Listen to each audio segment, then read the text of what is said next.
Right. Good afternoon, ladies and gentlemen, and welcome to seminar number 2. And the title of today's discussion is Land Hungry, People Hungry, Can We Feed the Future? And I got a warm welcome to our panel. I'm absolutely thrilled to have such quality on the panel this afternoon, and I'll just give a little bit more about them in a minute. So today's discussion, Land Hungry, People Hungry, Can We Feed the Future? The discussion title asks the question, can we be food secure if the current agricultural policy encourages landowners to reduce livestock numbers and pursue environmental, forestry and rewilding projects rather than producing food? So that is my take of the topic. We're joined today by 5 distinguished guests, a great panel, each bringing unique perspectives from across the farming policy and land management, across farming policy and land management. So I'm going to briefly introduce everybody, and then we'll have 10 minutes from each of them, and then it's over to you. And please contribute, because the more contribution, the better it will be for everybody.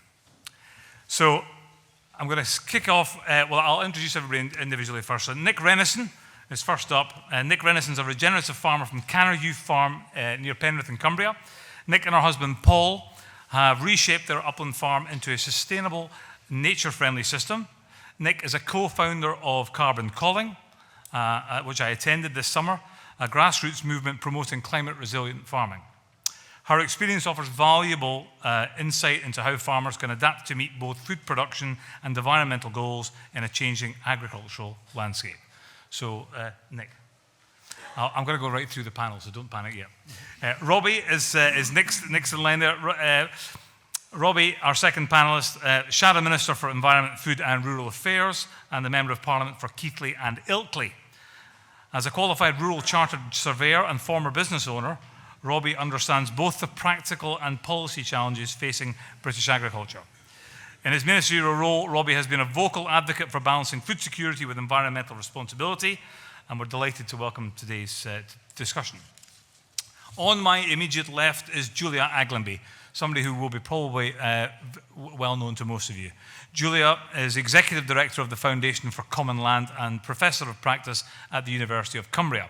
Julia is a respected agricultural economist and land agent with over 25 years' experience working at the intersection of farming, environmental policy and land governance. Julia truly is a leading voice in sustainable land management with deep expertise in upland farming and environmental policy. A true Cumbrian with her heart in the lakes and fells of this beautiful county. On my immediate right, we have Sean Williams. Sean's our fourth panellist. Sean is Director and Farms Manager at Bowhill Farming, which is part of Buccleuch Estate. Sean oversees one of the UK's largest and most progressive farming operations, integrating environmental standards into large-scale land management.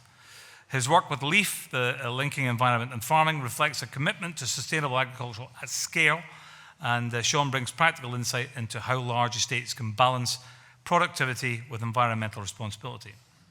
And finally, on my far right, and to conclude the introduction stage of this afternoon's discussion, is Daniel Zeicher, MP, Member of Parliament for Cambridge and former Minister for Food Security and Rural Affairs. Daniel has long championed sustainable farming, advocating for policies that support both producers and the environment. Daniel is well placed to offer his experience from a ministerial perspective of how our present government believes that the environment can be protected at the same time as feeding our rapidly growing population. So they are our 5 panellists, and I'm very pleased we've got them together. So I'm going to ask Nick Renison to kick off with her view of the world. Thank you, Nick. My view of the world. At Canner Youth. Well, first of all, thanks very much for asking me to be on this panel, and my heart is beating, so please bear with me. So I'm Nick Renison, and I farm near Renwick, which is about half an hour east from here, with my husband. I call him Reno, but his proper name is Paul.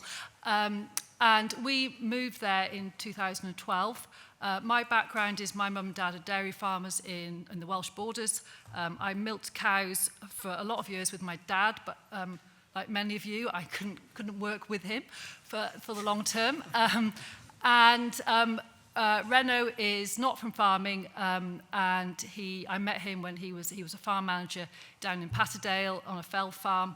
for 10 years. And then we were lucky enough, Renault's dad died very suddenly of bowel cancer. And we inherited some money, and we managed to buy Canna, which we call it Cannahiwf, with the inheritance from that and a massive bank loan from Lloyds Bank, which has felt like a chain around our necks, but actually it steered us down this path.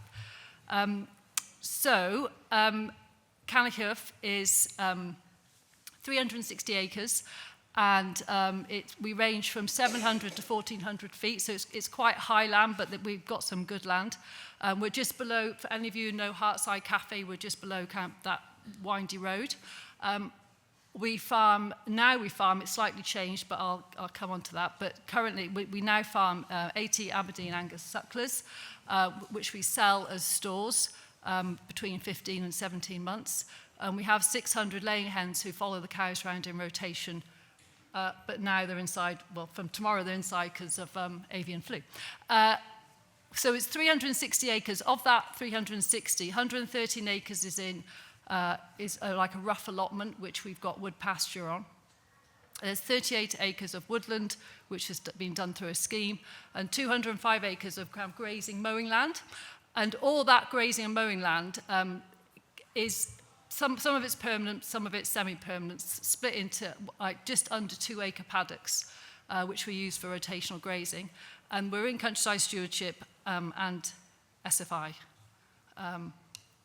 So this is a picture. I'm not particularly proud of this picture, but when we got to the farm, obviously I was from a production kind of dairy farm background. Renault had been chasing swales around Helvellyn, basically. And so we got to the farm. We were very much in the mindset of farming like everyone else farms. This is a picture that we would have lambed these ewes inside. We had an early lambing flock and a later lambing flock outside. It was quite high labour. We were using quite a lot of fertiliser, although you wouldn't look at it looking at that grass, and feed, and it was quite a complicated, busy system, and we got lots of calendars off lots of people because we were supporting lots of businesses and not really making much money ourselves. But we did teach the kids how to write numbers on the sheet. And part of it was we got into a HLS quite early. And Renault is slightly more environmental than me. And when we did this fencing, I remember having a massive fight with him that we just bought this land and I did not want to fence it off to plant a hedge straight up the middle. But we did do that. And this, in a way, was where, this is the good bit which support has done to us. So it made me embrace what the environmental things we did through support. It kind of put me on this path of farming in a more nature-based way. So we've now got 8 kilometres of hedging and a lot of woodland. And they're a very important part of our kind of farming way for shelter and shade. So the fence on the right is that one 6 years later. So change happens quickly. So these two Northumberland hunks are the Nellis brothers, who some of you may know. So they farm at scale organically in Northumberland. And we met them in about 2014. And they were doing rotational grazing. They were making the most of their grass. They taught us how grass likes to grow, how it likes to be rested. And these two have, it's funny how when we talk about education, these two taught us more than any degrees or college courses could do. And that farmer-to-farmer learning, it's really, really valuable. So now we farm livestock, but mainly we farm soil and grass.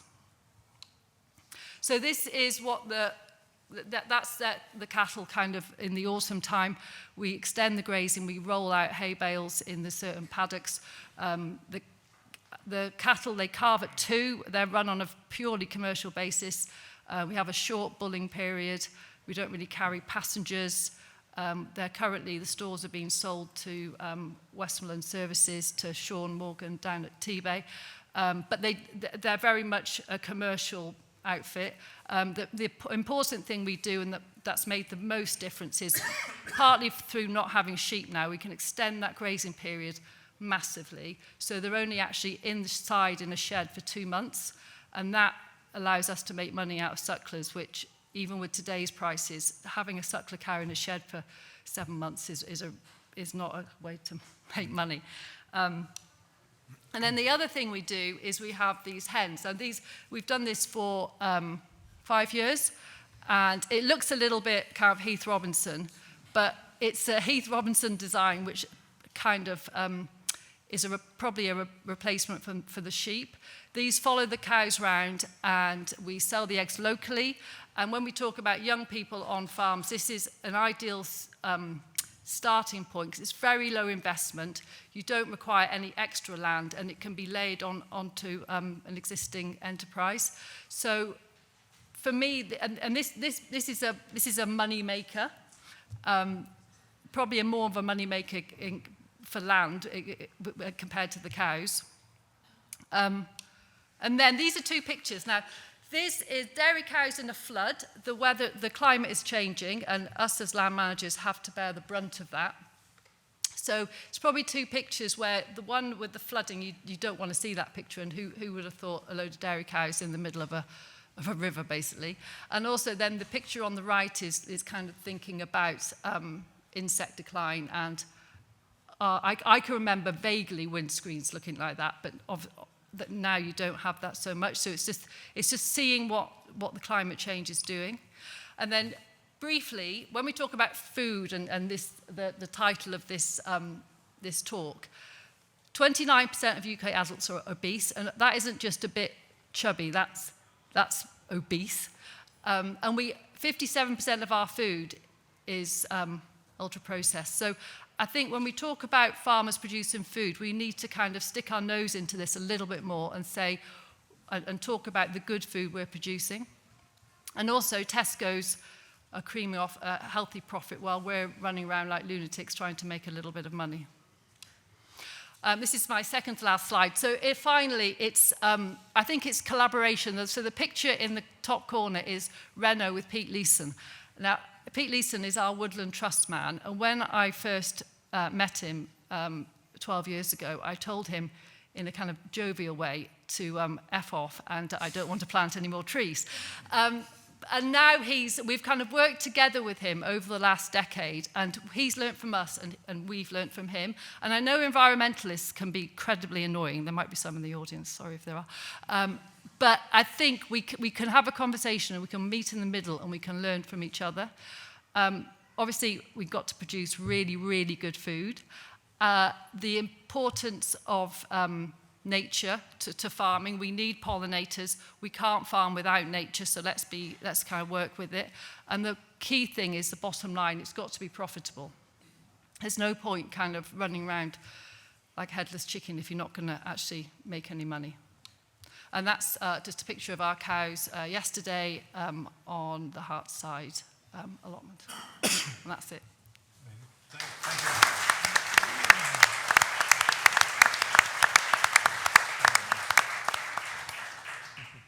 Yeah, that is proof that there is the possibility of looking after the environment and producing food at the same time is real, and it's just a case of changing the way we think slightly, and if your farm allows you to do so.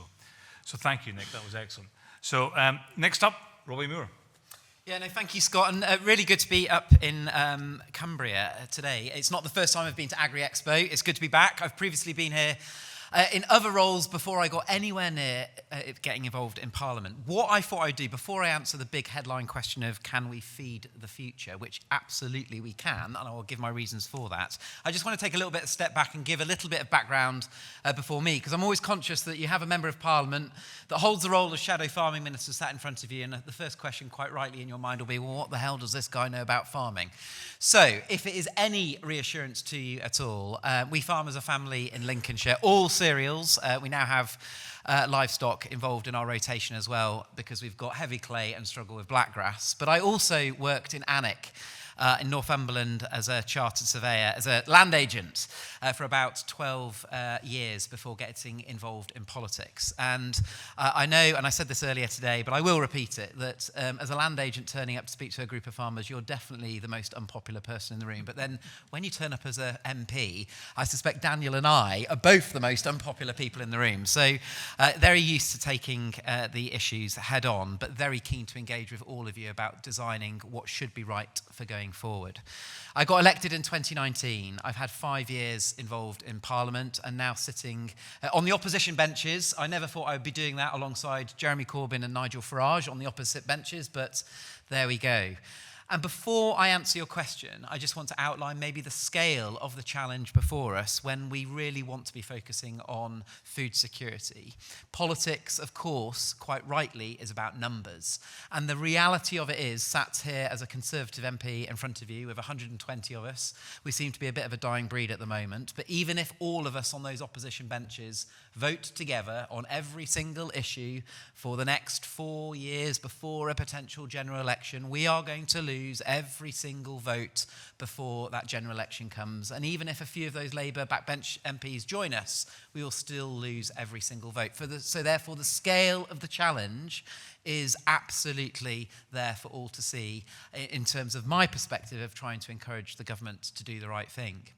Now, the question that we're answering on this session is, can we feed the future? Can we be food secure, not only for the population growth that we are experiencing in this country, but making sure that we have a healthy nation going forward? And it's already been picked up quite rightly in the presentation given before, that obesity levels are increasing, particularly amongst those most deprived communities that some of us represent as members of Parliament, but also reinstalling the excitement and enthusiasm of the next generation getting involved in a sector that I feel strongly and passionately about.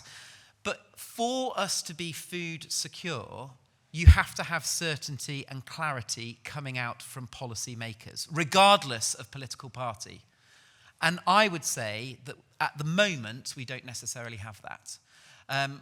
All of you will know the challenges around the family farm tax or the changes to inheritance tax, which I just want to briefly mention before going on to other things, because I do think that that is having a catastrophic impact on our farming community right now, because when you take into account the average size of a farm being about 200 acres in England, and you valued the farmland, the growing crops, the farmhouse, the farm cottage, stocks, in-store machinery, etc., you're well above the £1 million threshold, and therefore exposing yourself to a potential IHT liability of 20%, something that many farming businesses will simply not be able to mitigate unless they're selling some of their assets, whether that is farmland or whatever.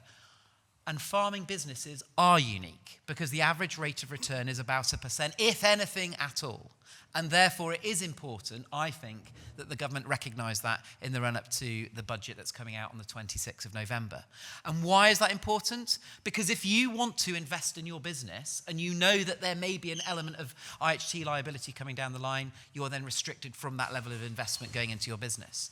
You also need to have certainty around national policies to do with things that are impacting your cash flow.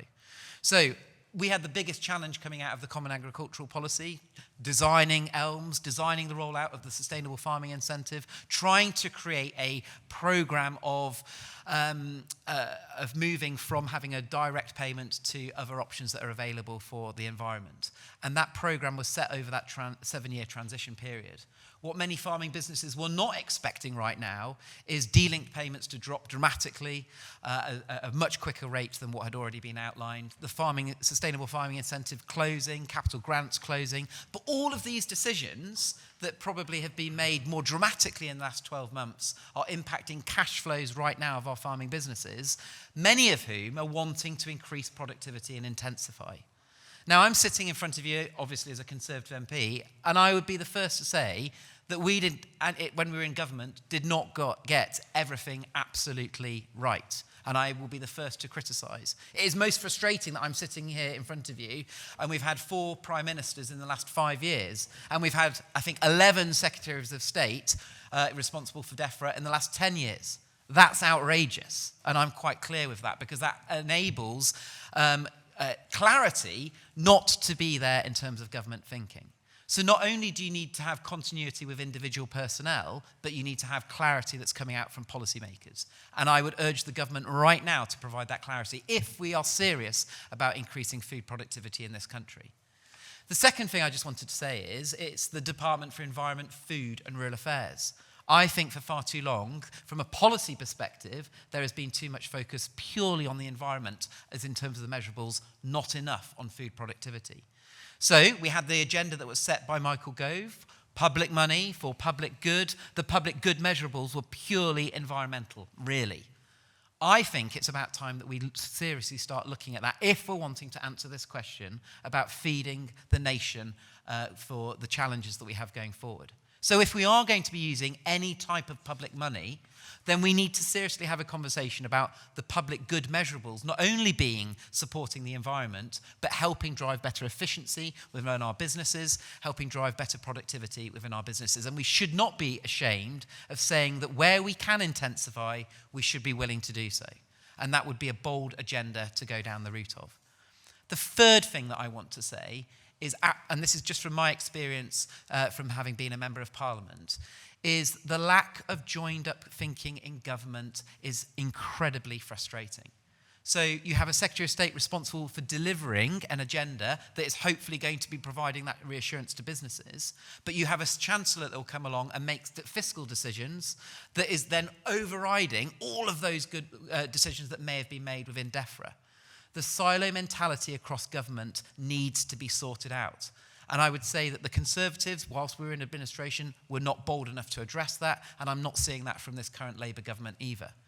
So therefore, the structure of government has got to change. If we are serious about feeding the nation going forward and putting food security at the heart of our agenda, it must be at the heart of government thinking if we really want it to be classed as national security. And that involves the Chancellor being on board with those decisions, the Business and Trade Secretary, the Environment Secretary, obviously, for DEFRA, but also Education Secretary and Department for Health. Because at the moment, you are not then having a direct element of certainty that is provided to our food production businesses. And then the final thing that I just wanted to say is we need to be bold in our outlook, right? There are many things I would say that have not been addressed if we were wanting to provide certainty for our farming businesses. And I'll use one example of water. Quite rightly, there's been a tension associated with improving water quality, but not enough tension focused on water security and water resilience within the system. So the question needs to be, how are we incentivizing private sector investment to get involved in the sector and make it attractive for those levels of investment to come in? So if we recognise that we need to have water security as part of food security if we are wanting to feed this nation, how are we incentivising private sector investment to build more reservoirs rather than purely relying on water companies, i.e. the bill payer, to do that? Therefore, properly look at going potentially back to policies that we had previously under the feed-in tariffs for electricity production and utilise that for potentially creating a water grid, i.e. providing capital allowances for businesses to be able to grow, tax incentives for businesses to be able to grow. Maybe not only for building water storage capacity, they can store that water and then release that water to a national grid, but also if you're a business that's wanting to build extra buildings or whatever it may be, change the capital allowances that are associated with that. That puts the decision-making power back in the business owner, not necessarily having to grant chase constantly on arbitrary deadlines that are associated by government timeframes that don't necessarily work for your individual businesses. And I'll just, Scott, I'm conscious of time and I'm waiting for you. If you're getting close. Getting close. Final thing, the thing that I just want to say was SFI, massive challenge at the moment, right? If you're wanting to answer the question. We've had an announcement from government on countryside stewardship mid-tier being extended, which is great to provide that level of certainty for those many businesses that are already on CS mid-tier. But the challenge is that you're then locked in for another calendar year. And we're urgently waiting for the government to come out with any announcements on SFI. But if you're in CS mid-tier at the moment, you won't simply be able to make the jump to whatever the new makeup is of SFI. And that's probably frustrating and removing an opportunity that may exist for many businesses that want to have that certainty going in. Those things need to be addressed first to provide clarity and certainty if we're really wanting to answer the ultimate question, which we'll get onto, which is how can we feed this nation? Thank you, Robbie.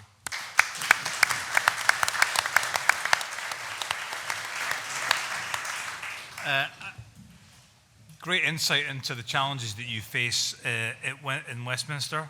It is reassuring that we have somebody on the opposite benches who has some understanding of what we are trying to do when we're going home to our farms. There are challenges all around, and it's great to hear your view of things. Thank you, Robbie. Next, on my immediate left, Julia Aglenby. Thank you very much, Scott, and it's a huge pleasure to be here this afternoon. So I think we all agree that food security is a matter of national security, but it's not just food security for this nation, it's food security, global food security would be my argument. So some of you may have been looking at this picture which was up during Robbie's talk and wondering what it is. I showed it to a farmer recently and he said it's Lazenby sheep sales. I said, no, it's not Lazenby sheep sales, it's a feeding station in Gaza.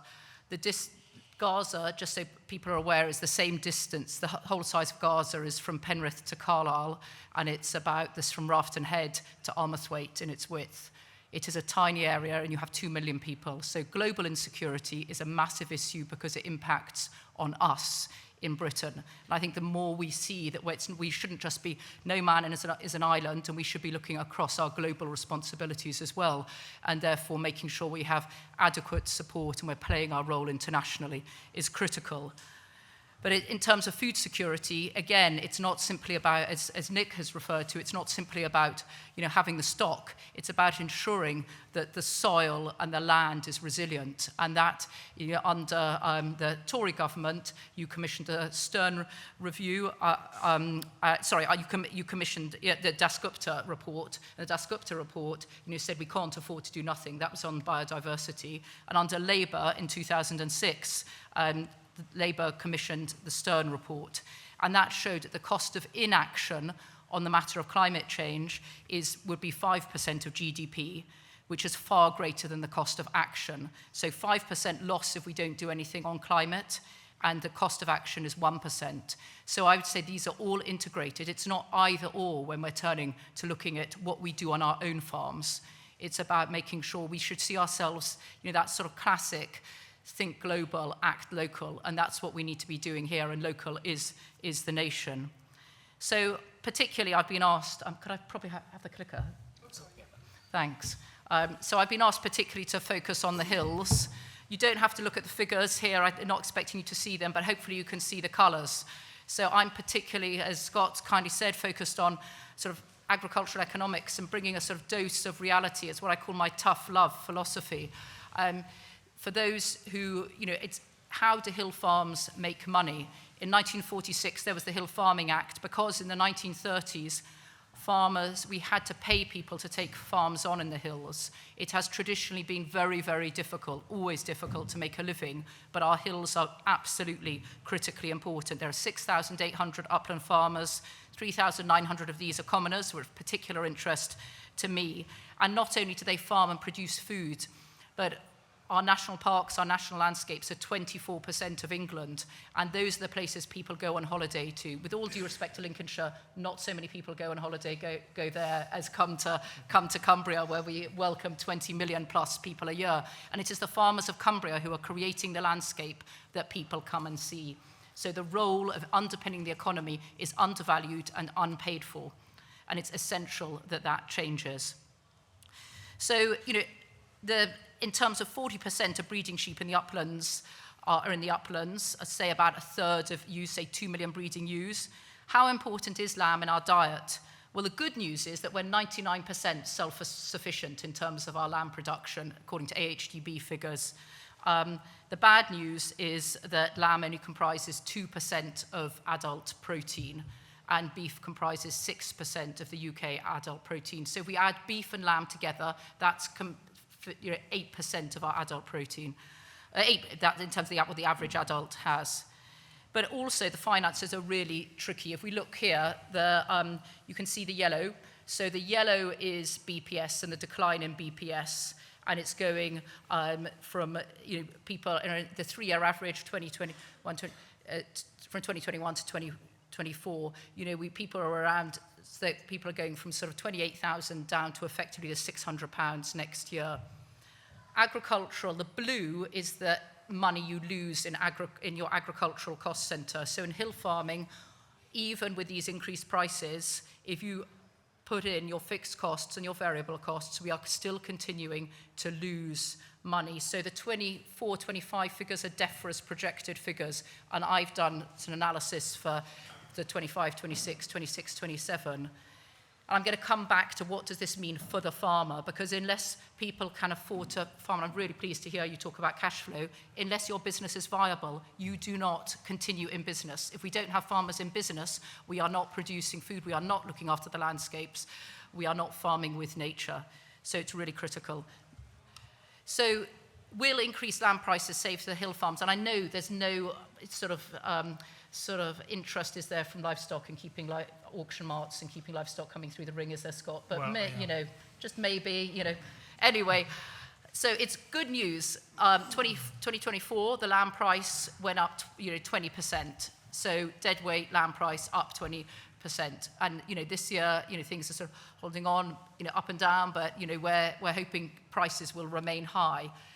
But if we look to 2023 for that lambing season, the average output from a hill farm from sheep was 48,000. A 20% increase is an extra £9,600 a year. The average loss of BPS over these next 2 years is £19,000.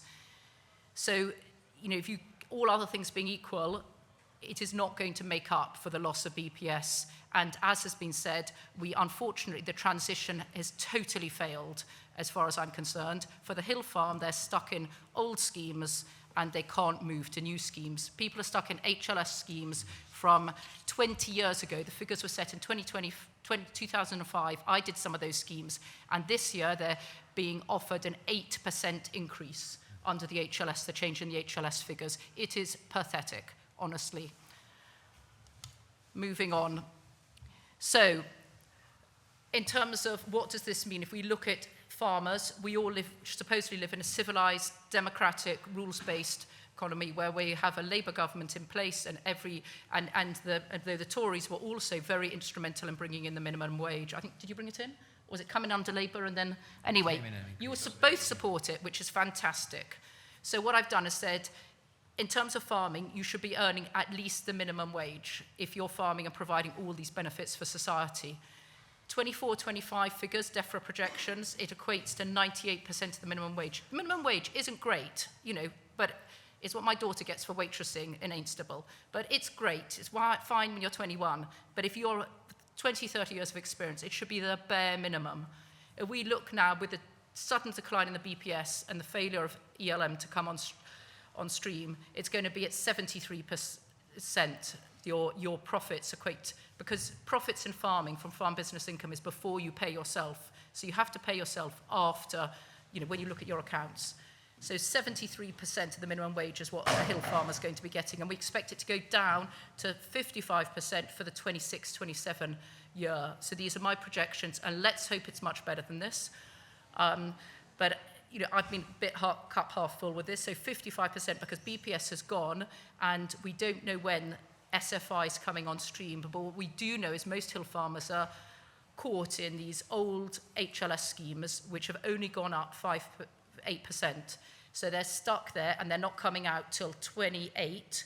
So that will start kicking in 28, 29, those increase in figures.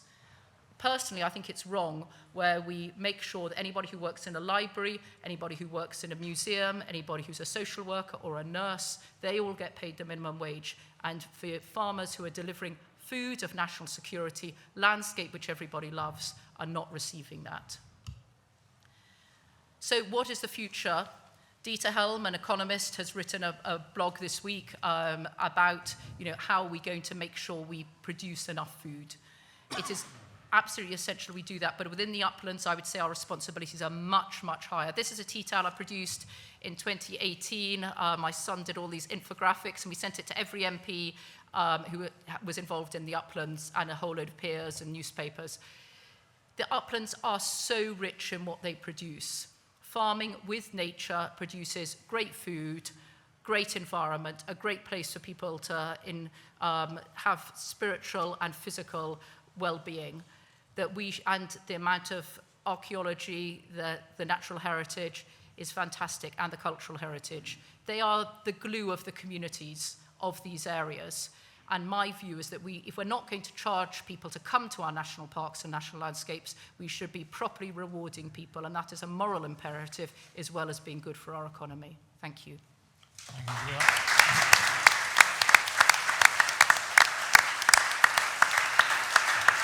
Yeah. Excuse me. Yeah. The figures that Julia has just displayed just explain the stark reality that a lot of hill farmers live within, and I think that's where getting the message across to the policymakers about the actual situation in a lot of hill farms is imperative to the future of our industry. So next up, Sean Williams on my right hand side. Sean, thank you. Thank you, Scott.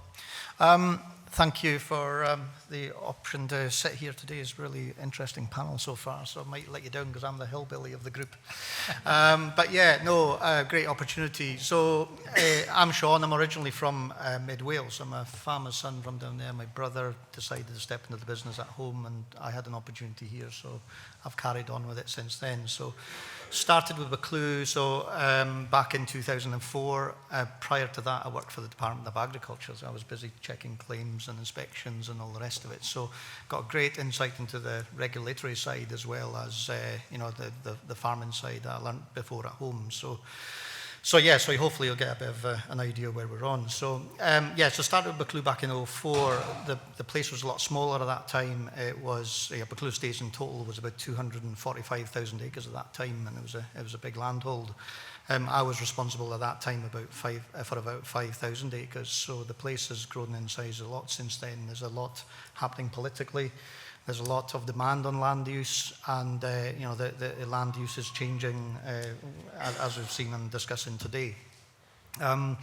So the place has grown since it started in 2004. We were employing four full-time staff at that point, running 3,000 ewes and 320 suckler cows. Today we're farming much more. So gives you a perspective of what my day-to-day runnings involve is roughly about 16,000 acres.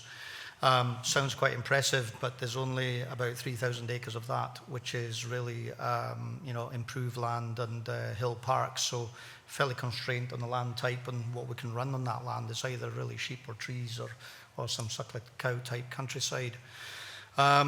But the argument is the place has grown. We're now running more stock than we've done before, and we're working the place harder than we've had to do before because we carry a wage structure, and to run that business, you need to stack up numbers against the guy or the person to run that business or run that part of the business. So. And the interesting fact is, we've come through a lot of hard times. It was really tough times back when we started. Lamb price wasn't great. We were lucky if we're getting £3 a kilo, £3.20 a kilo. Beef prices at that time were sub £3. So probably for the last 15 years of the time I've been at Buccleuch, the last 15 years, the last 3 years has been the only profitable time we've had with beef suckler cows within the enterprise, because that's where beef was, and that's why the subsidy was there for cap reform to kind of support income and keep food prices down for the public. But policy have changed. It's all gone to land-driven subsidies now, and that has changed a lot of emphasis on production. People have used it potentially as some pension pots to retire and make life easy for themselves, and others have gone down the production route. We're probably down the production route on where we're doing because we've got a structure of labour to employ, and it's all about, if the production's not there, you can't get it to stack up, and it's all about returns within a business from our point of view. But from our point of view, it's also creating an opportunity. It's allowing us to plant areas of the farm. Within that area, we've got about 700 acres of woodlands that we've planted over a period of time. We've then also become more conscious of the environment, because if you have a healthy, environmentally friendly farm, you'll have a healthy farm. Otherwise, from soils all the way through to profitability. But you can't do the environment side without the profitability being there to actually put the money in at the start. For example, we've planted probably 19 miles of hedgerows during the time I've been there. So all that's a benefit to the flora and fauna within the enterprise. Just to give you an indication on the enterprises we're running within the business. So we're running at the moment about 8,200 ewes. Most of those ewes run on the hill and an outdoor type lambing system. We do have a low ground flock within that of about 1,300 ewes, but they are in an intensive low ground system that we grow lambs faster and run them on rotations. And we've worked the system now that we're trying to get most out of grass, so there's not a lot of feed. For all those 8,200 ewes, we're using about 65 tonnes of cake annually, and that's it, which is fairly low for the amount of volume of sheep we're putting through the system. But we've gone down a similar route to what Nick's doing with rotational grazing, driving it harder on that front, and it's all about maximising what you're getting out the farm and out the grass. So at the moment we're drawing fat lambs at 8 weeks of age off grass because we're basically managing that soil, we're getting the nutrition out the soil, so we're actually variable soil mapping and able to identify issues like, for example, salt is low, so we're using salt on fields now, and we're removing the need for example, cobalt injections and stuff to encourage those lambs on those to grow. So we've done a lot of that work on that front, and that's basically, these are the kind of benefits we're wreaking as a business to add value, and the technology is becoming a big part of it. The suckler cow side, as I mentioned, has been really challenged, and I've always had a struggle with the board from the point of view profitability. Probably lost about 30 to 50 grand a year on the cows on an annual basis, and that has been a struggle all the time to keep them in place. But I think cows play a major part in the sheep enterprise. If we didn't have the cows there, the sheep enterprise wouldn't be as strong as what we've got today, because you've got the benefit of co-grazing, reducing worm burden, and actually creating clean grazing systems in place. But on top of that, the suckler cow system also offers a lot of cropping opportunities within the uplands, and cropping opportunities in the uplands is a major thing because you're creating diversity, and when you're creating diversity, you're actually encouraging more flora and fauna within the business and on the farm. You'll have a grouse come down to a barley field in the uplands, and he'll take advantage of what's left of the crop, whereas you won't get that if it wasn't there. It would be a complete monoculture grassland type environment and trees. So we can grow crops because the suckler cows are there, and the suckler cows is an essential part of this upland to really drive diversity in our business anyway, for sure. But we need the crops because it reduces our inputs into the business, and the argument is the more sustainable we are, the more in control of our prices are if we can grow most of our own feedstocks to put into the stock. 2005 was really the first, and the other two enterprises were pretty well price takers. We're really, we produce a calf and you sell it, and we sell store at 12 months of age. But the challenge we had was, by the time that calf was 12 months, you were really gambling on what you're going to get for a price for that calf in a year's time. But it's not about the year's time, it's about the 9 months before you put it to the bull, and it's all about relative, about, it could be 12 or 18 or 24 month system before you even get to that point that you've got a sellable product. And we've all been in a situation where our knees have been taken out because market price collapses and you're not in control. For example, BSE hits, that comes down, and foot and mouth and all the rest of it, and you're taking £1.80 a kilo for lamb, which was a massive hit for our form of business. So we decided at that time to go into poultry, because poultry at that time was in a huge growth in the UK, free range hens, and at that point poultry was the right thing to do because it was a growing market, price was really strong, and we paid the hen shed off within a 3-year period, which is pretty well unheard of in agriculture. But then for the other 10 years after that, we took a complete pounding on it because supermarkets drove prices down. And actually, 3 years ago, we decided to close down that hen shed and give notice to our packer to close down, because there was no viability in losing 40, 50 grand a year to sustain that enterprise and actually reinvest and improve the enterprise as it went on. But the funny end is that the egg crisis kicked in then in November, and we were due to shut down in June. And the packer came to us and offered us 16 pence a dozen extra for the eggs at that time. So just to put the concept of what that means to us as a business, it was £280,000 extra a year of income purely on an increase in egg price because of the numbers game we're dealing with. And that is a huge challenge when you're dealing with these supermarkets because they control so much. You know, we supply, most of the lamb goes to Sainsbury's, and the argument is you know, we're their largest rearer finisher in lamb. We provide them with 8,000 lambs a year, but we only supply enough lambs to keep Sainsbury's going for 3 days. So that's the type of systems we're dealing with. So, but the argument is we need the supermarkets to work with us because they sell our product. And the volume we're dealing with, you know, we need somewhere to take all this, and they do a good job of selling it. But the same happened with the eggs, and it's a very controlled environment. But that's probably been the first time we've really, last 3 years ago was a big change in the poultry industry. We've now got a 5-year contract, and it's all index linked to labour, to feed, and to electricity costs, which actually gives the business a massive security and allows us to reinvest within what we're doing. But I don't think we'll ever reach a stage we'll get that in the sheep and cattle sector at this point in time. 2016 was probably the biggest change to the business. That really did 2 things to us. We invested in a biodigester that basically used all the waste we produced on farm, and then we basically convert that to electricity. And that was a massive cash driver to the business. It meant we're taking a product that didn't cost us anything, but also allowed us to steadier income streams, index-linked tariffs. So we've traded out single farm payment potentially for feed-in tariff and RHI. This was a fantastic model because the point is we had a 20-year guaranteed contract with the government that gave us an income stream for the next 20 years to allow us to reinvest in that. But unbeknown to us, it didn't just generate money for us, it did a lot of other things to the business. It brought a lot of technology to the farm, allowed us to basically manage that plant without being on site. It basically phones you if there's a problem. Unfortunately, it's not very forgiving at 3 o'clock in the morning. So, but the argument is yeah, it's really opened their eyes to what can be done on farm with tech. But the real winner, I think, has been for us is, you know, it's knocked our fertiliser bill down from about 250 tonnes back in 16 down to 28 tonne today, which is a huge benefit. And we kind of fell into this whole carbon reduction process unbeknown to us as we landed in it. So that, you know, from that point of view, I think there's a massive missed opportunity from the government perspective to take hand a lot of these intensive farms and actually maximise and reduce carbon as far as the livestock sector is concerned, because we're missing a whole point on that, I think, at the moment.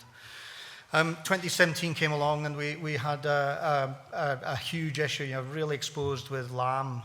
We were all told that lamb prices would probably crash in the back of Brexit. Not that we supplied European markets direct, but it would create a sluice in the market and potentially cause a huge collapse. So we looked at venison at that time, and venison seemed to make a lot of sense from the point of view. 90% of venison was imported to the UK at that time. And price was looking as if it was rising at that time, seemed to make a lot of sense. So we delved into venison on the back that we could diversify the business, give us a bit more risk reduction within the business and save exposure if we had to go and look at more deer down the line instead of lamb. Unbeknown to us, over the last 3 years, the whole thing's changed around. You know, lamb price when we went into this was $3.75 a kilo. Deer at that time were trading at £6.50 a kilo dead weight. So there was a huge margin in deer at that time. Deer since have now dropped to about £5.45 a kilo, and all our costs has gone up. But the real problem behind all the deer side of it now is the fact there's a lot of rewilding happened up north. And actually, we're now getting 700,000 wild deer coming into the venison market, and it's flooding the market and literally crashing all the farm deer prices. So we're actually in the process of coming back out of that at the moment because we found it's been unsuccessful. And it's not because the deer enterprise isn't successful in its own right. It's the fact of the lost opportunity that we could use that land for cattle or sheep, and that probably generate another £30,000 extra income a year on the back of change of enterprise. I think that's me, Scott, but it hopefully gives you an insight into our business. You know, we've changed a lot recently and looking the same as what Nick is doing from the point of view, you know, rotation plays a big part of the business now.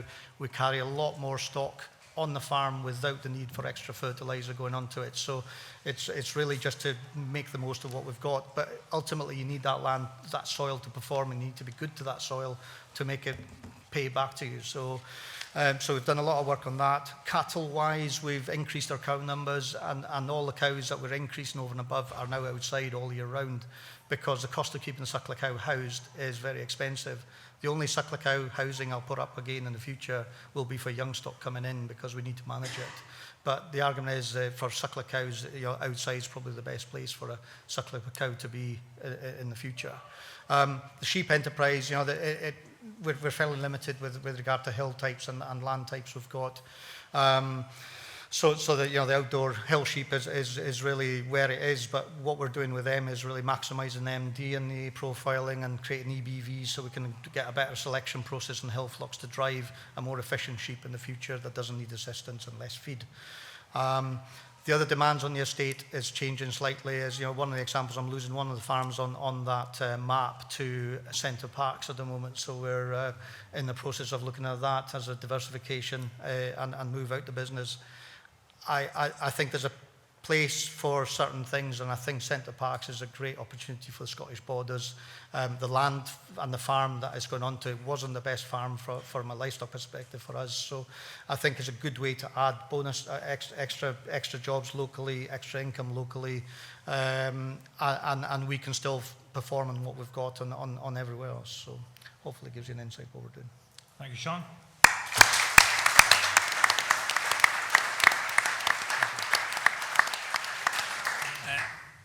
It's obvious that the scale gives opportunities for Buccleuch to be able to do what they do, but I think that it does give us an impression of what's possible and the things that you can, how you could diversify your income streams while looking after the environment at the same time.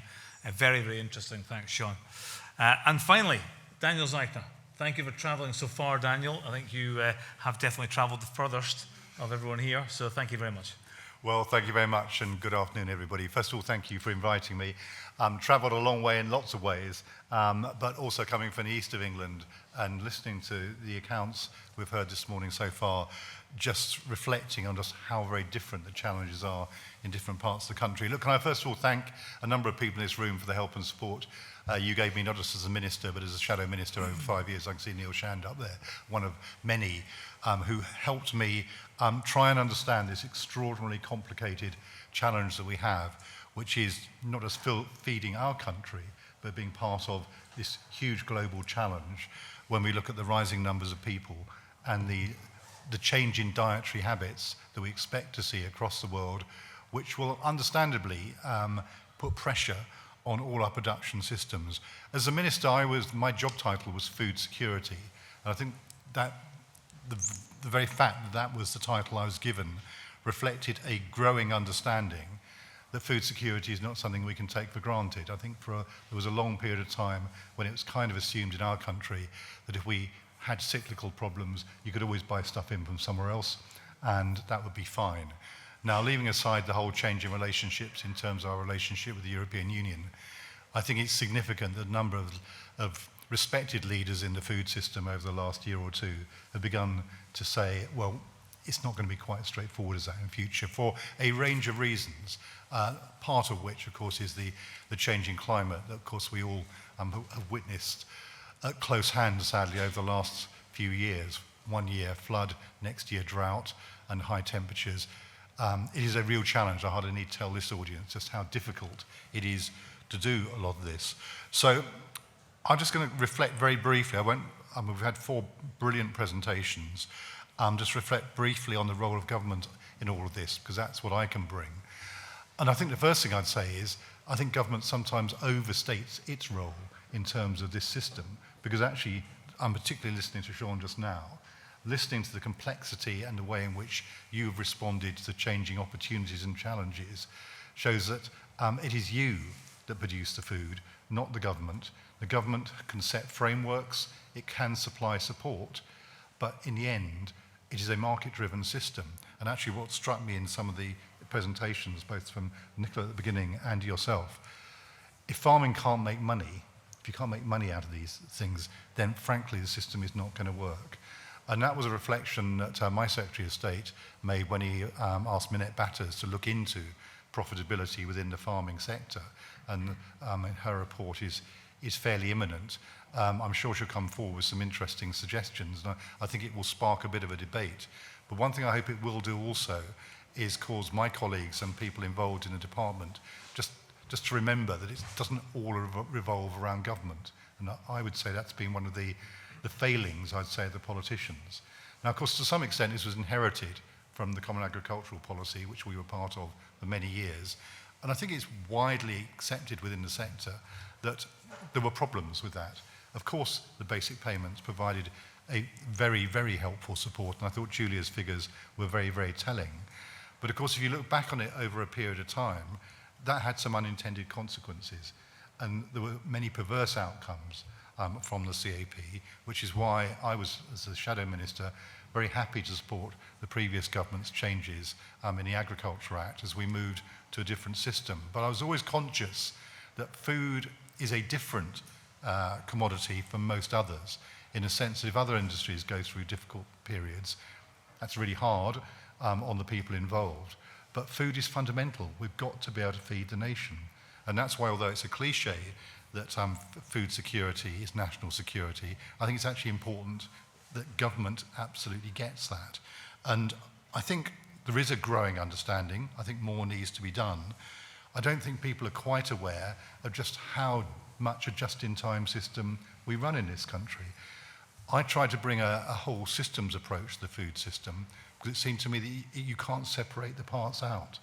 And whilst I actually think our food system is pretty stunning, actually, in being able to not only feed our country very effectively for what are historically still, despite the price rises, historically a relatively smaller part of people's incomes being spent on food than used to be in the past. And a huge array of choice. I never cease to marvel that you can get a kind of chicken sandwich virtually anywhere in the country, 24 hours a day, probably for a reasonably affordable price. If my grandparents' generation had thought that was possible, they'd have thought, this is amazing, this is the utopia. Well, we just take it for granted. But when you look at the complexity in that chain, from the primary production all the way to getting it to every outlet across the country, I think it's a system that we should be largely proud of, but acknowledge the challenges that it's now created alongside. And I think Nicola quite rightly in her presentation pointed out some of the health challenges, but we also know about the environmental challenges. We know we can't go on farming in the way that we have done in previous generations because basically the land will just not take it over time. So we've got to make changes, and the question is, how do we do it?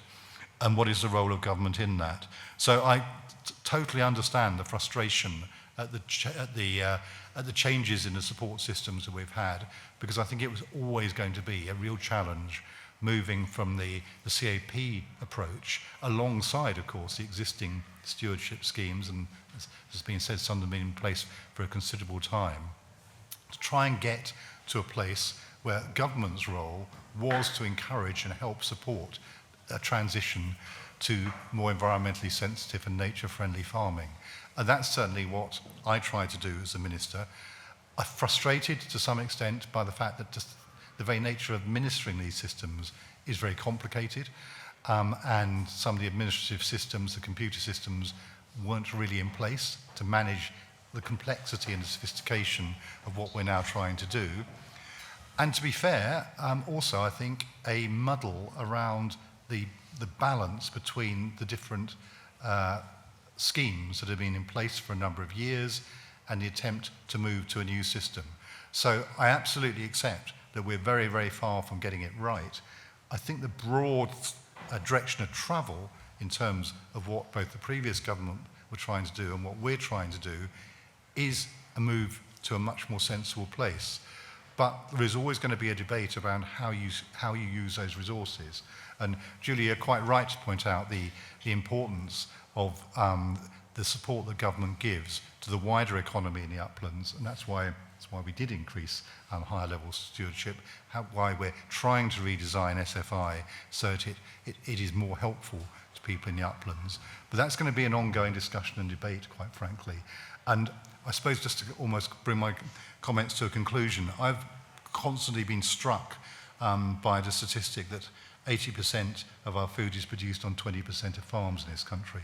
Now that will reflect that quite a lot is actually produced in my part of the country, but with huge costs in terms of environmental sense. The move away from mixed farming, which was a consequence of this specialisation, may have produced good economic outcomes, but it's produced environmental challenges, which is going to take a long time to rebalance.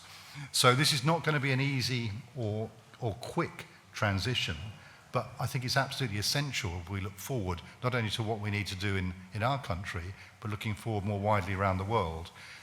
In terms of solutions, obviously people reach to the technology. And it's very interesting to hear what is practically being done. Some of it, of course, is already being done on a massive scale, much better genetics, much better prediction in terms of animal disease. I think there is a lot that can be done, and when one looks at the productivity gap within the sector, if we could lift the medium producers to the standards of the best, we would get a very, very significant shift. But alongside that, of course, is pressure on land, and we will come to that, I'm sure. So we're trying to do a whole range of things here and trying to balance it. Government has got a role because there are some things that only government can do.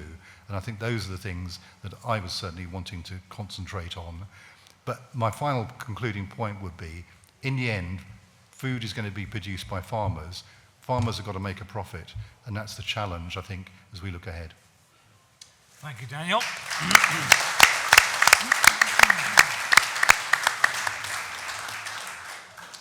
I think your point regarding the importance of the mixed farm and the mixed farming business and the family farm is very pointed to this part of the country, where it is the backbone of food production.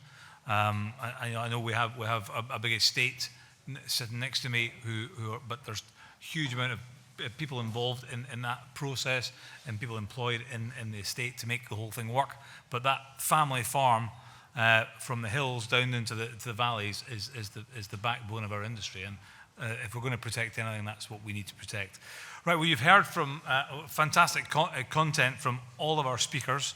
It's now over to you. I'd like to get some pointed questions from the audience to try and get some debate and discussion over how we feed the future. And the first hand I saw go up was Hamish. So, Hamish. Thank you, Scott. One of the main words I think we've been missing from analysts and particularly politicians is confidence. We need confidence to invest in our businesses, especially as you point out, Scott, family farms.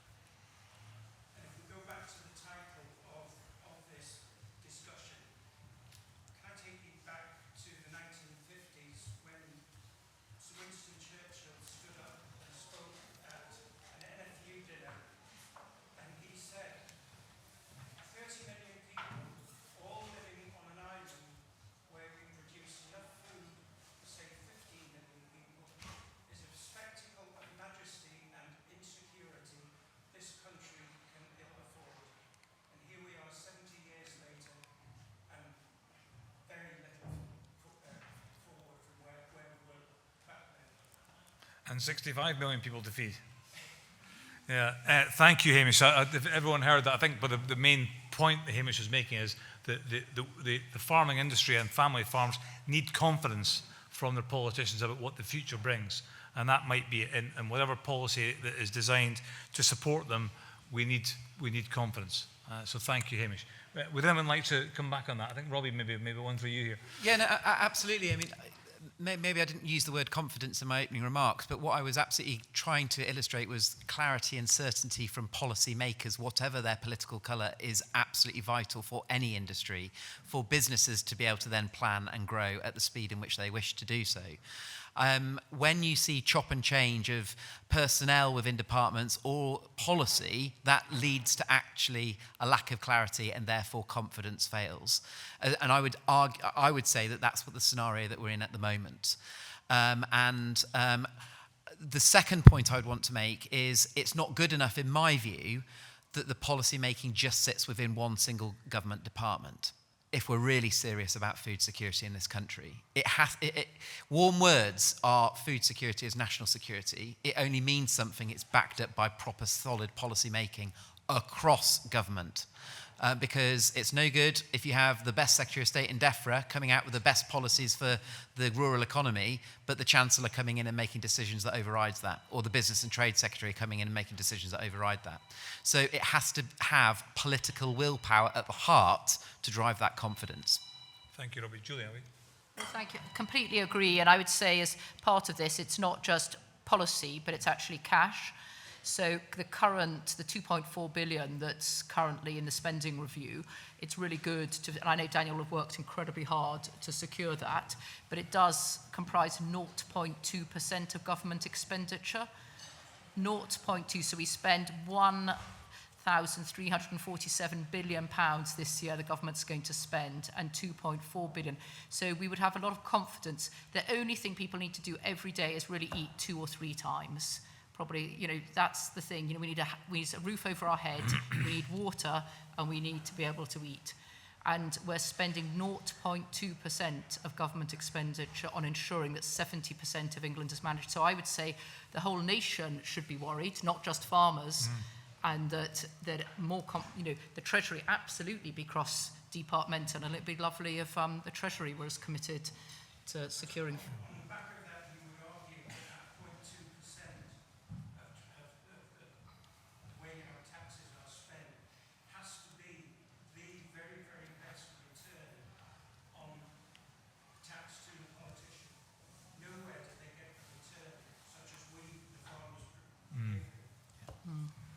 Daniel?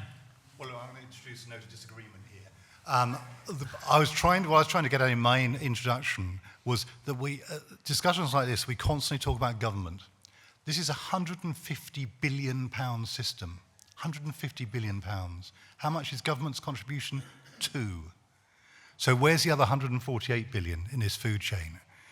So of course politicians will argue about the role of government.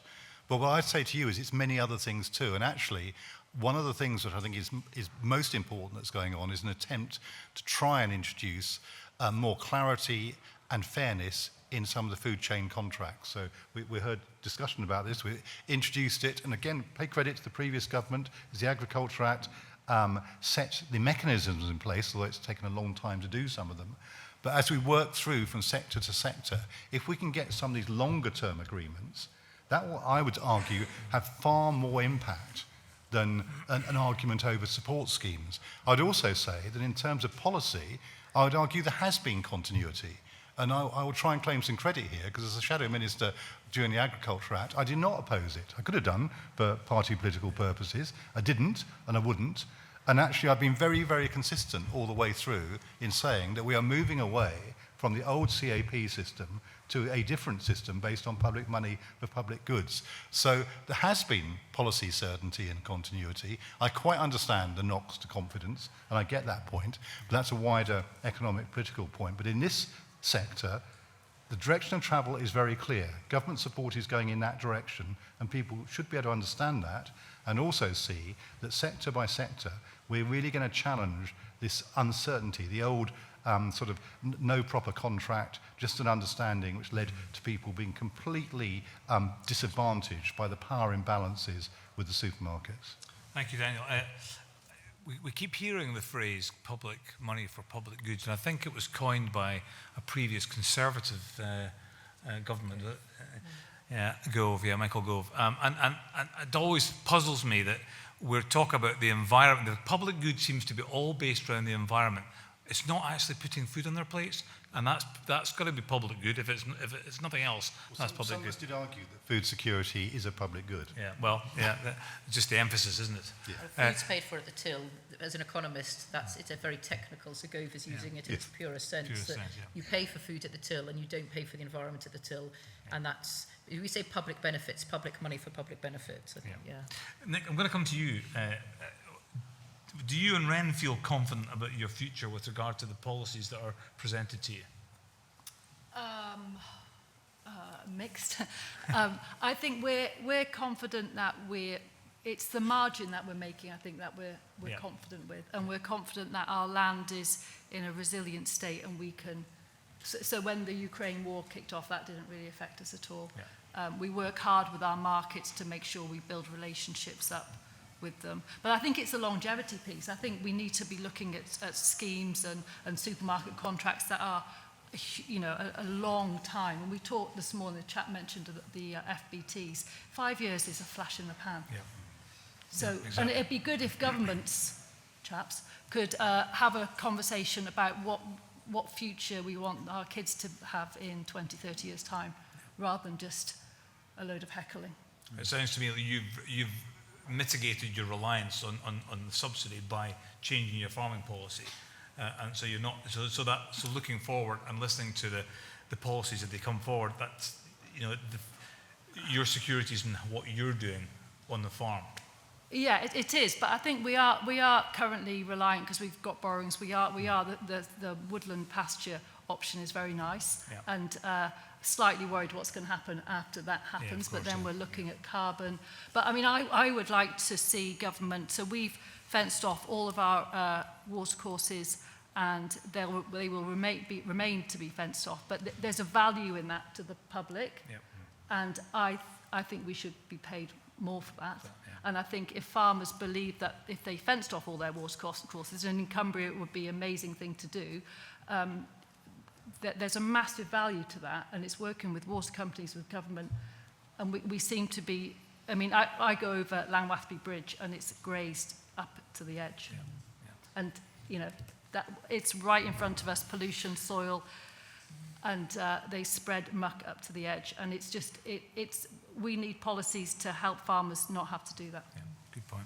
Sean, have you a comment to make here? Yeah, we're probably quite fortunate. You know, the Scottish Government haven't really changed their policy as far as moved money away from the pot. So I just think we're going to hit a cliff at some point where it's probably going to hurt us more than what's probably done yourselves. But so we are pretty lucky, but then Scotland's in a very different place to England from the point of view that the food and drink sector in Scotland is the largest industry they've got. So if they take its knees out, they've got nothing else. So it's probably more, it's a key stakeholder. So probably that's why they're probably looking after us a bit longer from that respect. But when it happens, we don't know when it will, but it could be a big game changer. We've tried and made steps to mitigate risk within the business by having so many different enterprises to mitigate that risk. Can't do it all, but you can only do so much. And that is probably a big key for us, because we're not going to be in a situation when things go bad. We then have to start looking at reducing labour and cutting costs, because that none of us want to be in that situation, really. And that's quite a scary thought, where costs are going at the moment. Yeah, we're all facing bigger prices for our stock we're selling. But if you go back about 5 years ago, our wage structure would probably be half of what it is today. So it's climbed massively, driven by government policy of increasing minimum wages, all the rest of it. But I don't disagree with minimum wages having to go up in the agri sector, because if we don't drive the increase, we won't get the people. So ultimately, that's a major issue. But yeah, we've been very lucky within Scotland, and I think we're in a good place at the moment, I would say. And actually, we're probably investing more into the business now, because we know the money's available to do it. But ultimately, a role of my business is to generate cash for the rest of the estate. So if we can't generate that, then it poses a bigger problem for us. So. Thank you, Sean. More questions, please. Don't all rush. Thank you, Willie Willison. Mr. Chairman, I've got a question for two members of the panel, Mr. Robbie and Ms. Zeicher. Given the importance of biodiversity in environmental policy, how do you ethically justify the removal of production stock being farmed and agriculture used to meeting BNG targets? How do you balance the need of biodiversity, economic and food security implications for farmers and the rural communities who are facing a sharp end in food inflation? Willie, so that was, given the increasing importance of BNG in environmental policy, how do you ethically justify the removal of productive stock rearing land from agricultural use to meet BNG targets? So how do you balance the need for biodiversity with the economic and food security implications for farmers and the broader community? So for those that didn't get that, that's what the question was. And I'm going to start with Daniel. It's a really good question. It's a really important question. And it's not just biodiversity, but BNG concerns. It's how we balance and how we make judgments about how we use land when there are so many different pressures, including housing, including the need to make sure that we do restore nature to a reasonable level. And my answer to you would be we do it in a structured way, which is why we're going to introduce a land use framework to allow the decisions to be based on evidence. Because at the moment, the planning system isn't really set up to deal with a lot of these trade-offs effectively. This isn't an easy thing to do, and whenever I've spoken about it before coming into government and since, I've always said it's not a silver bullet, but I do think it would be a better way of trying to manage those trade-offs. But there is an important point that I would add, which I possibly was less able to say a few weeks ago. I genuinely worry that food production is not given the same, there's not the same legal statutory protection for food production that there is for other elements in that balance. And certainly as a minister, I was making the argument that there needed to be a way of doing that. So I think that is probably comes to the nub of your point. I think if we're in these discussions about how we balance these various demands, and there is a real need for more housing in this country, but we've got to make sure that it's done in the right places and the right productive land is protected properly. That would be my answer to your question. Thank you, Daniel. Robbie? Yeah, so I really worry about the land use framework consultation because I don't believe that it has a real drive installed within it in terms of increasing food productivity within this country. It's setting a direction of taking about 18% of land out of UK food production for other things, whether that's be it biodiversity, net gain, nutrient neutrality, housing, energy, whatever it may be. And I'm also worried that it's a consultation that is being driven solely by DEFRA as a department. And I feel that other government departments will actually be the beneficiaries of the results of the land use framework consultation, whether that's energy security, housing, and then the links associated with housing and nutrient neutrality, biodiversity net gain.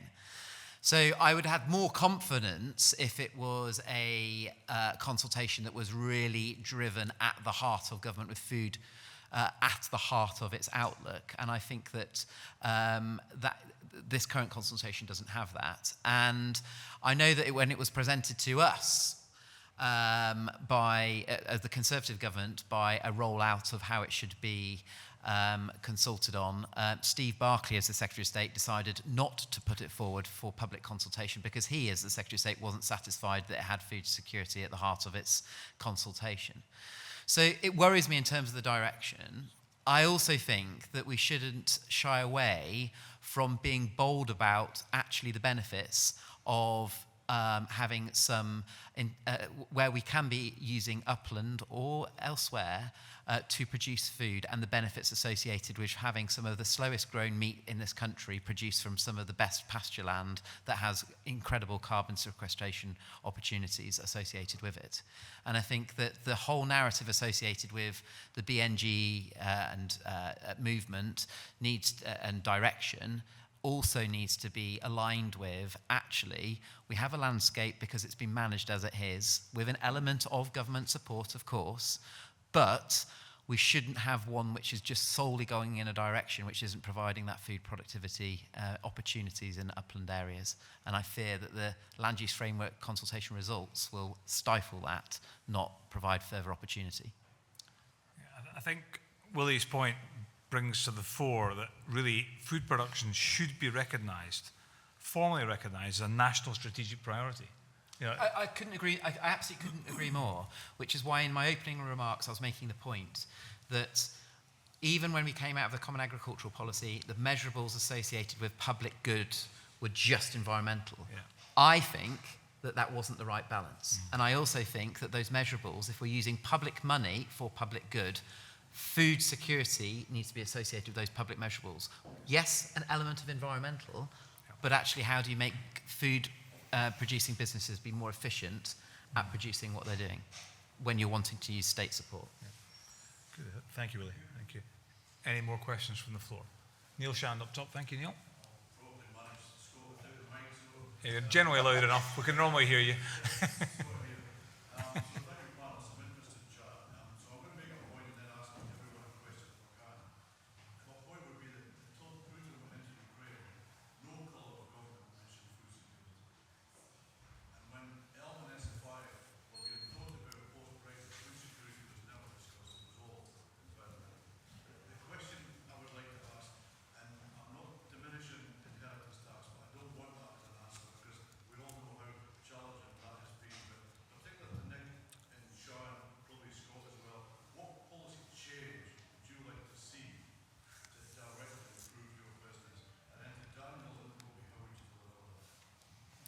Okay, so what policy change do we want to see? So that's Sean, Nick, and myself, that would directly improve or enhance our businesses.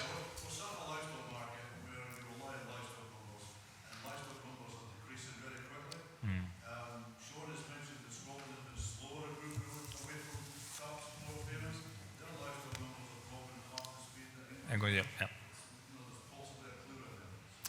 Yeah, well, seeing as we're sitting on a livestock auction market, and it's almost next week. It'll be 40 years ago since I walked into Perth Market as a junior, and it's been quite important to my career having a few cattle to sell. I'm going to answer this first. Environmental schemes. I don't think anybody really can deny that it's important that we look after the environment, but to truly look after the environment, livestock is an absolutely fundamental part of that chain.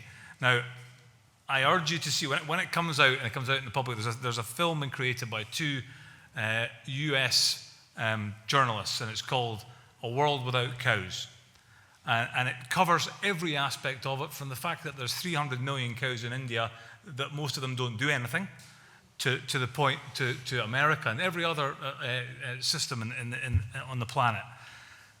But the crux of the matter is that without livestock and without cows specifically, the quality of the soil that we're trying to grow things in will not exist. So, and that is absolutely fundamental to how the future of our industry is going to succeed. So until our policymakers understand that we need some cows and some sheep on those hills, then we are on a downward spiral. And that lack of quality protein is going to impact on the development of our children and literally everything that exists around about us. So that's my take on it. So what I'd like to see is that the environmental schemes put a minimum level of livestock in. So if you're going into the environmental scheme, you must keep, based on the size of your farm and the ecology, etc., you must keep a number of cows or a number of sheep or a number of deer, whatever it might be. You must keep that, and that would maintain the production of red meat in our country. Nick.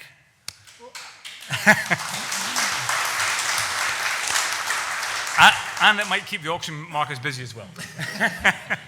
But I would say it's not the cow, it's the how. It's where that cow lives, what she eats. Yep. So I know at home the cows are the kind of driver, so they're going around in their rotation and they've got all the swallows and stuff above them, and they really do drive soil health. But I think we've got to think where those cows live, whether that's muck is hitting concrete or soil. Yeah. And I think a lot of the time, there's some very big dairies around here who have a huge amount of cows on a pad of concrete. And I would like to see a farming policy which supported small, medium-sized mixed farms. And I know from the stuff we do at home, abattoirs are a problem. With the chickens, we have to jump through the same hoops as Sean does with the 32,000 birds, and it's scaling that back to smaller scale and this kind of scale that younger people can start doing stuff. Because it's, you know, I mean, if you want to farm now and you're not off a farm, it's very difficult, isn't it? So I would like to promote mixed farming and not so industrial. Yeah. Thank you. Sean? Yeah, change in policy, I think, the obvious one, as I say, is inheritance. That's going to impact every business, whether it's our scale to the smallest farm. So And that's a huge issue. To be honest, maybe putting my neck on my line here, but I've always felt, the inheritance is not tying into the profitability of that business whatsoever. Land values is not tying into the profitability of that business whatsoever either, unless you're planning on buying land and making a return on it. But generally, you buy land with external cash with a view that will add value down the line if you're going to trade it out.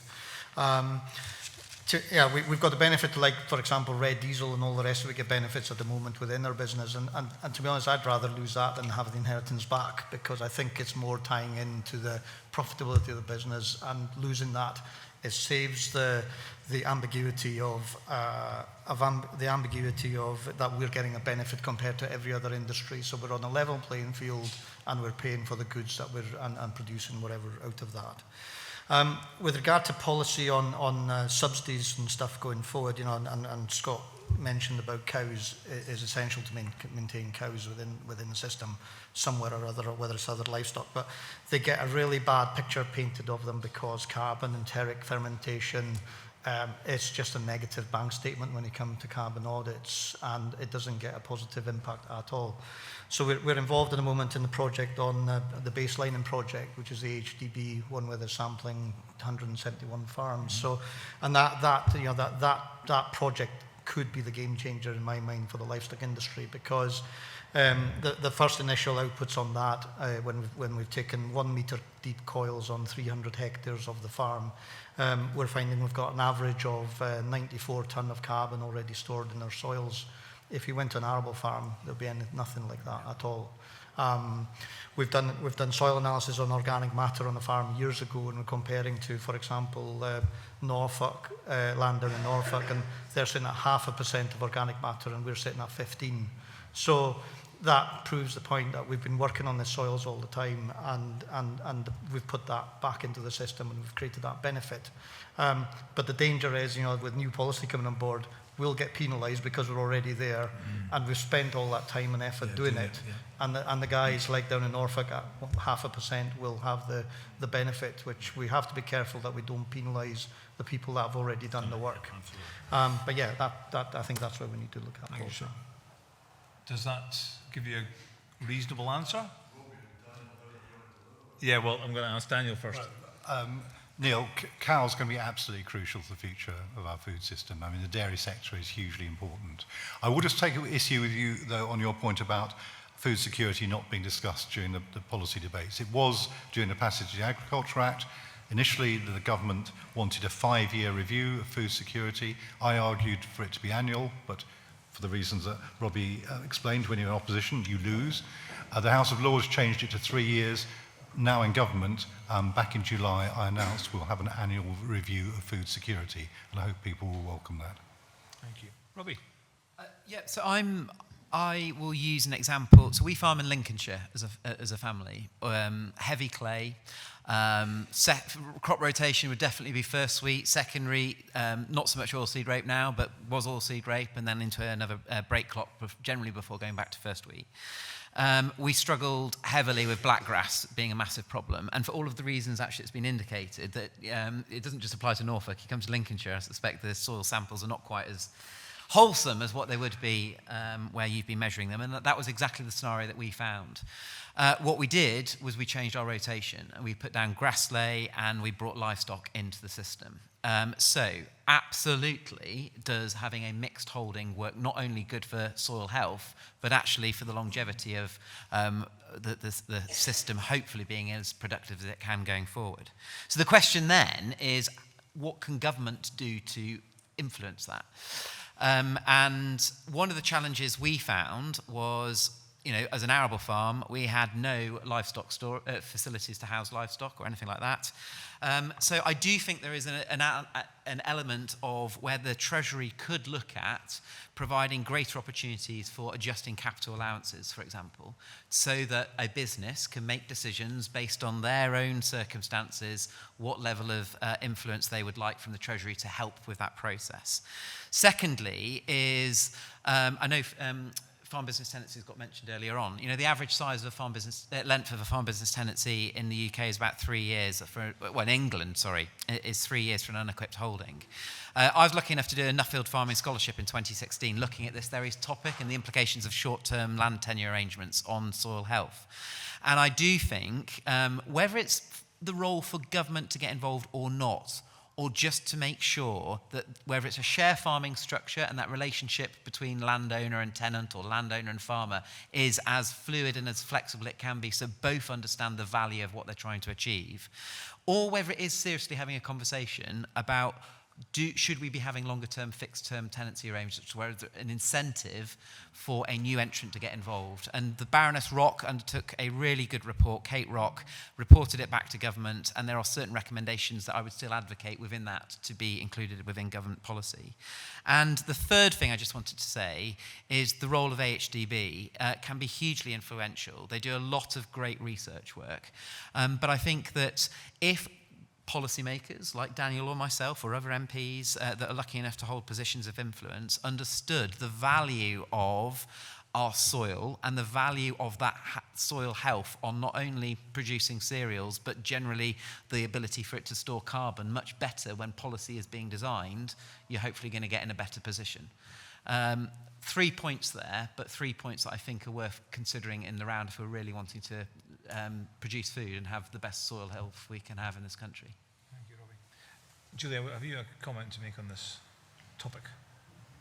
Well, the minimum stocking levels, it's really interesting. Under Commons agreements, we used to have minimum stocking levels in there in order to encourage that you were actually paying people who were doing work, avoiding the pension pot, which, you know, there's been quite a lot of people using environmental payments as a way of not having to work for their money, and I don't think that sits well with the public either, if we're asking for public money for public goods. And I think it also ensures that we've got that resilience in the system. We can flex once we lose all the farming from the uplands.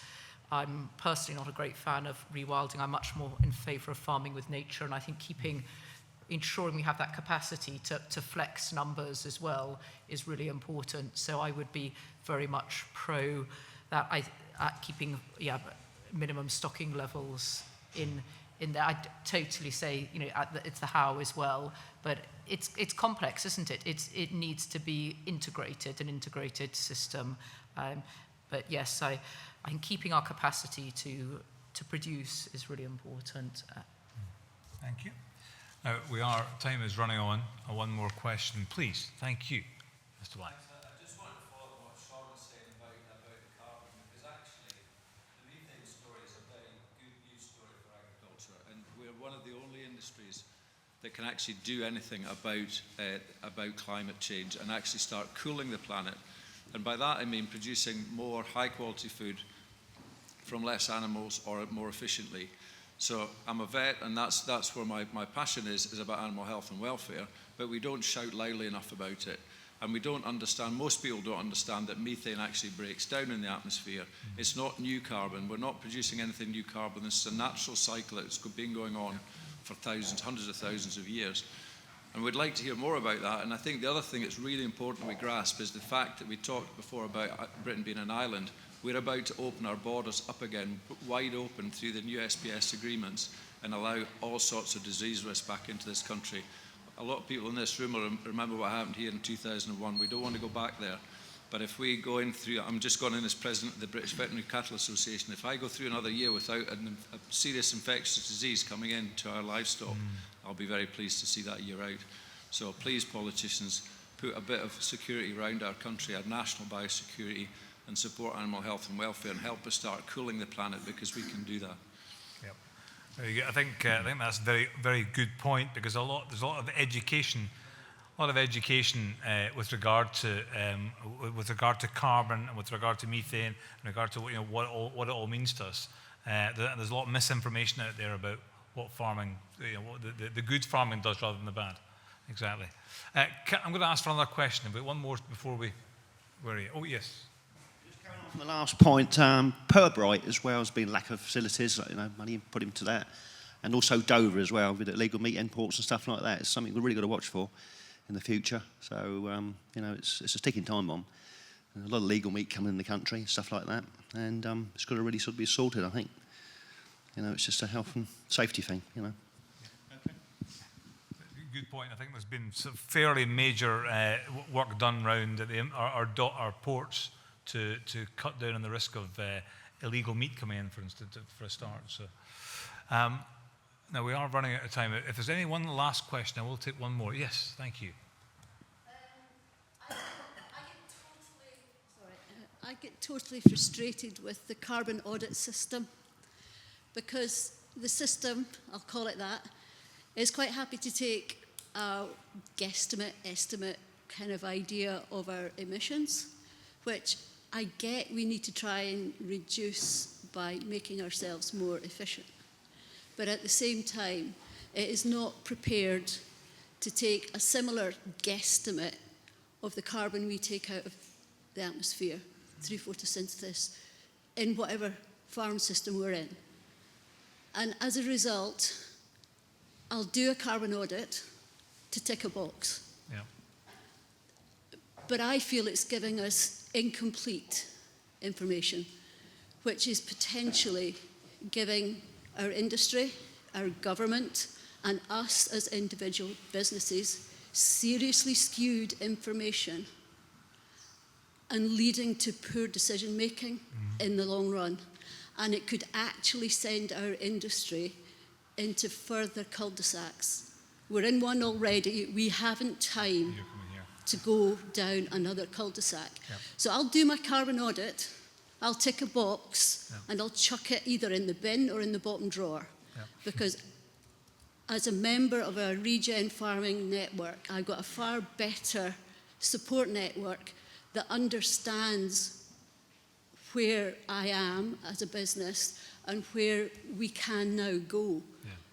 But the current system neither recognises where I can go nor understands what is possible. They don't even talk about soil function. Soil is a functioning being under our feet. It's a live thing. And it's our job to facilitate and manage that as best we can. Yep. And work with nature to do it. Yeah, thank you. And the current system, I really feel, is broken. Yeah.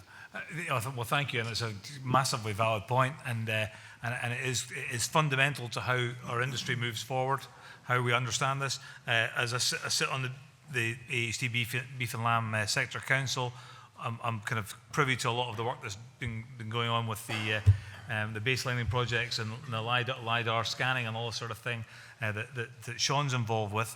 And I think the aim has to be that we have one calculation that stands for everybody, and it's a standard calculation where there are no variations in it. Everybody's, I know, yeah, I'm always the optimist, you know.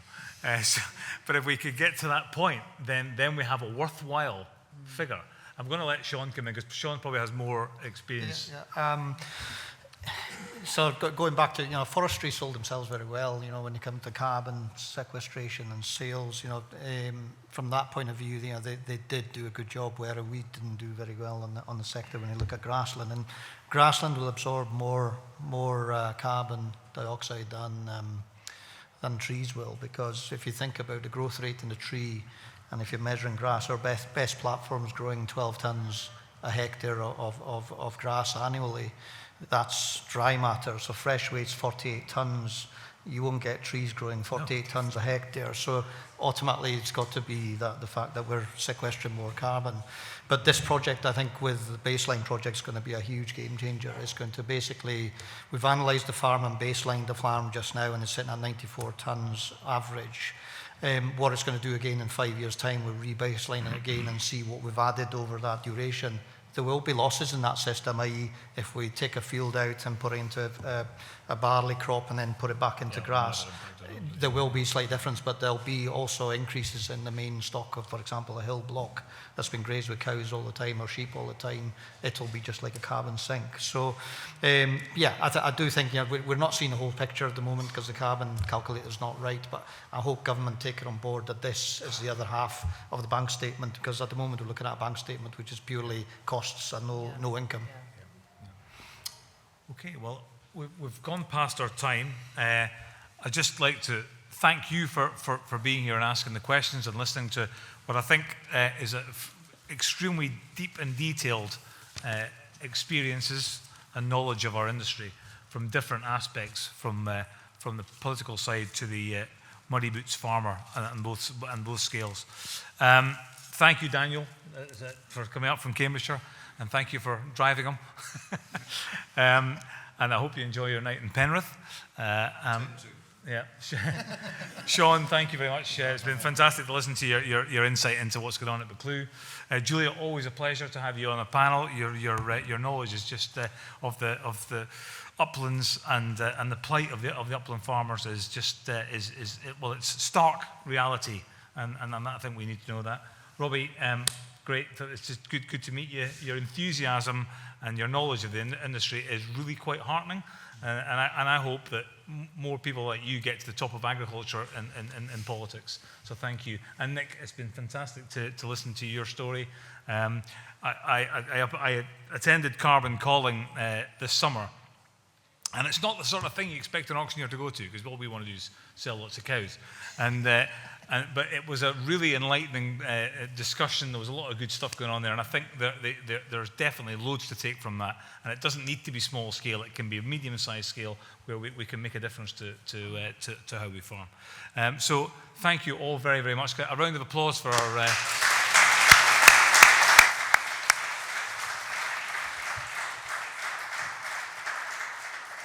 Thank you very much for attending, and please enjoy the rest of Agri Expo. Thank you.